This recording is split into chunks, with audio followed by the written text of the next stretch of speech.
Magandang oras mga kababayan, narito na ang pinaka-latest update natin sa magiging lagay ng ating panahon ngayong araw at sa susunod na 24 oras.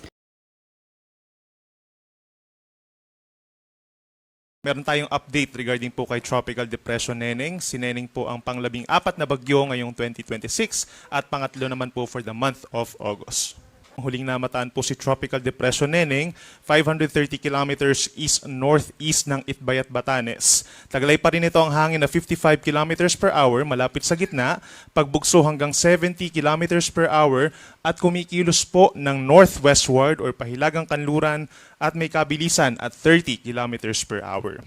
So base po sa ating latest satellite animation, wala namang direktang epekto itong si Tropical Depression sa alinmang panig ng ating bansa at yung mga pag-ulan na ating nararanasan dito po sa may Luzon at western section ng Visayas ay dahil pa rin po dito sa may southwest monsoon or hanging habagat na siyang bahagyang hinihila po nitong si Bagyong Neneng. So kung kahapon po may kababaan itong si Bagyong Neneng or yung low pressure area nasa may silangan po ng Cagayan, kaya yung concentration ng ulan kahapon ay nasa may Mindoro provinces, ngayon din po sa timbog na bahagi ng Calabarzon at yung mga nearby provinces pa dito sa may Palawan and Romblon. Pero ngayon po dahil umaangat na itong si Bagyong Neneng, bahagyang umaangat na rin po yung ating concentration ng mga ulan which is nakafocus na dito sa may kanlurang parte po ng Central Luzon at yung lalawigan po ng Pangasinan. Doon po malalakas ang mga ulan sa mga sandaling ito.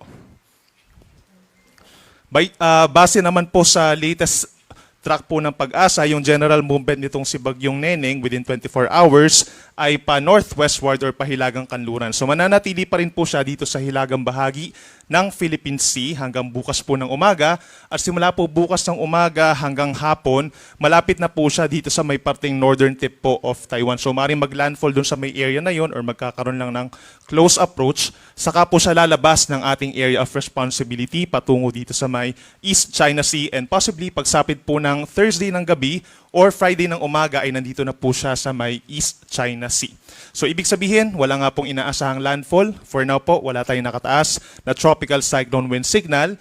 At in terms of intensity naman, possible siyang manatili pa rin po as a tropical depression within the next 1 to 2 days hanggang maging low pressure area na lamang pag-angat po sa ating area of responsibility. Meron po tayong heavy rainfall warnings pa rin in many areas po dito sa may Central Luzon, Calabarzon, and Metro Manila. So meron po tayong red warning over Bataan, portions of Zambales, Cavite, Batangas, Tarlac, Pampanga, at Bulacan. Habang meron po tayong orange warning over Metro Manila, portions pa po ng Zambales, Cavite, Batangas, Tarlac, Pampanga, gayon din po sa Bulacan, Laguna, Nueva Ecija, at Rizal.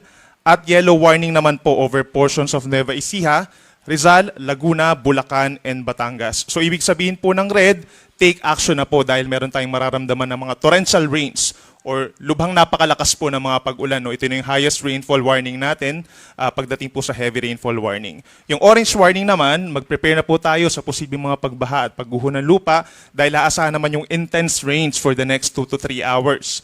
Habang kapag naman meron tayong yellow warning, within the next 2 to 3 hours, maging alerto po dahil magkakaranas po ng malalakas or heavy rains.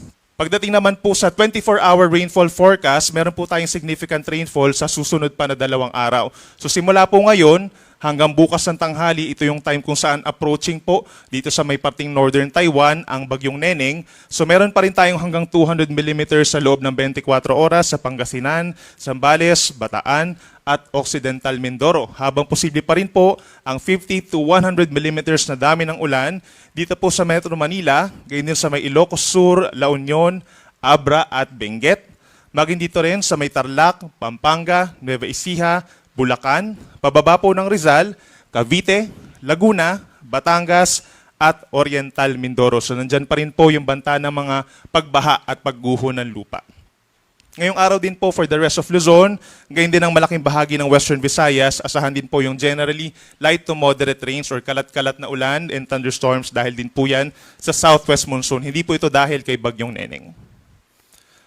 Habang pagsapit po bukas ng tanghali hanggang Friday ng tanghali, ito yung time kung saan maaring papalabas na ng PAR itong si Bagyong Neneng na maaring low pressure area na lang pagsapit po ng Friday. So meron pa rin pong southwest monsoon pero kapansin-pansin na nabawasan na yung ulan at saka nabawasan na rin po yung mga lugar na uulanin ng malalakas. So Basically, the entire Ilocos region po, meron pa rin 50 to 100 millimeters. Ganyan din ang Zambales and Bataan. Habang bukas, Thursday, meron pa rin tayong generally light to moderate rains over Metro Manila. So mapapansin din po nila na by tomorrow, mas dadalang na or magiging less frequent na po yung mga pag-ulan, especially yung malalakas na ulan.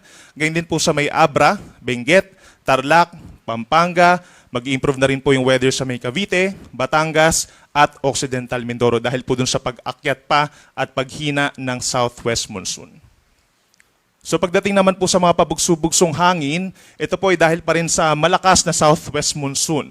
Today and tomorrow, most of Luzon po at Visayas, mayroon ding gustiness, gayon din ng Zamboanga Peninsula, Northern Mindanao, and Davao Region. Then pagsapit po ng Friday, most of Luzon pa rin. Asahan pa rin po yung epekto ng hanging habagat, Panay Island, Negros Occidental, Northern Samar, at Davao Oriental.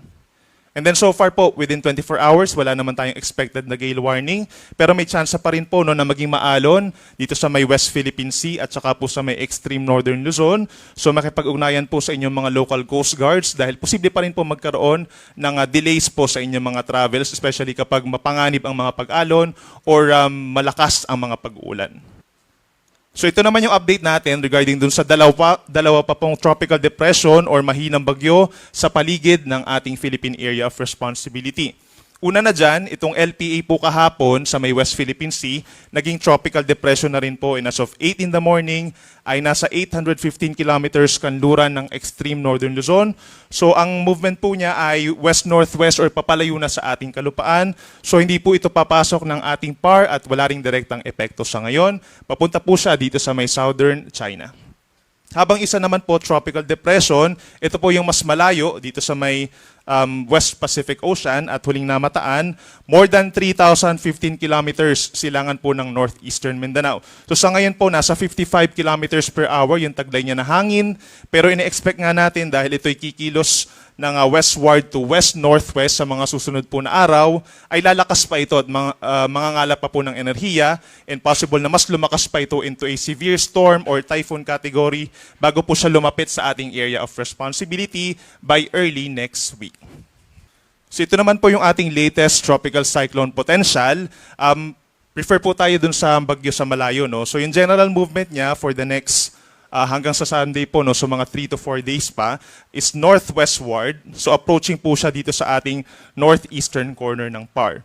Then by next week, yung general movement niya is medyo pa-westward na po, no? So leaning towards the Philippine Area of Responsibility. So nandyan pa rin po yung chance na by early to middle of next week, ito po ay papasok ng ating PAR. At alam naman natin, kapag po nandito ang mga bagyo, malapit po sa ating PAR, may tendency pa rin po na mag-enhance ng southwest monsoon. So bagamat hihina yung southwest monsoon natin hanggang sa araw po ng Friday or Saturday, by early next week, hanggang sa middle of next week, posible po magkaroon muli ng pag-enhance ng southwest monsoon, especially kapag ito po ay nasa typhoon or super typhoon category. So posible pa mabago yung scenarios natin regarding this weather disturbances, so lagi pong tumutok sa ating mga updates.